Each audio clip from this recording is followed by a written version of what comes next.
چاہیے، چاہے کشمیر کے مظلوم مسلمان ہیں، چاہے برما کے، افغانستان کے، خصوصاً فلسطین کے جو مظلوم مسلمان ہیں جن کو عبادت تک کرنے نہیں دی جا رہی۔ رمضان المبارک کی قیمتی راتیں 27ویں شب کو وہ مسجد اقصی میں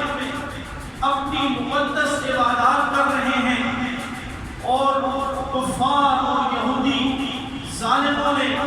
ان پر ظلم و ستم کی انتہا کر دی، انہیں عبادت کرنے کی اجازت تک نہیں دی، ان پر اس قدر تشدد کیا، ان کی خواتین کو، ان کی ماں بہنوں کو، ان کے بچوں پر اس قدر ظلم و ستم ڈھایا کہ انہیں مسجد سے نکلنے پر انہوں نے مجبور کر دیا۔ لیکن قربان جاؤں مسلمانوں پر، مسلمان کبھی بھی کسی بھی صورت میں بزدل نہیں ہو سکتا، ان کے پاس اسلحہ نہیں، اس کے باوجود وہ ان ظالموں کا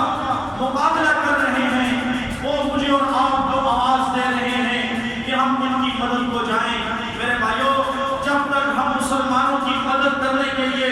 میدان عمل میں نکلتے رہیں گے تو اللہ کی مدد بھی شامل حال رہے گی۔ اگر ہم آرام سکون سے بیٹھے رہیں گے کہ وہ فلسطین ہے، ان پر ظلم ہوتا رہے، ہمیں کیا لگے، ہم تو پاکستان میں محفوظ ہیں، ایسے کام نہیں چلے گا۔ یہ جو بھی ہوا ظلم ہوا، ہم سب مل کر اس بات کی زور مذمت کرتے ہیں اور ظالموں سے کہنا چاہتے ہیں، ظالموں اپنے ظلم کو روک لو، ورنہ ہماری تاریخ ایسی ہے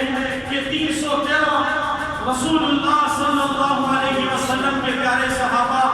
کفار پر ٹھاٹھے مارتا ہوا سمندر ان کے مقابلے میں نکلے اور اللہ نے کیسی فتح عطا فرمائی۔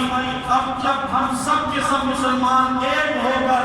کفار کے مقابلے میں نکلیں گے تو کفار ہمارے سامنے ایک بار بھی مسلمانوں کا پیچھا نہیں کر سکتے۔ سب تیار ہیں اس کے لیے؟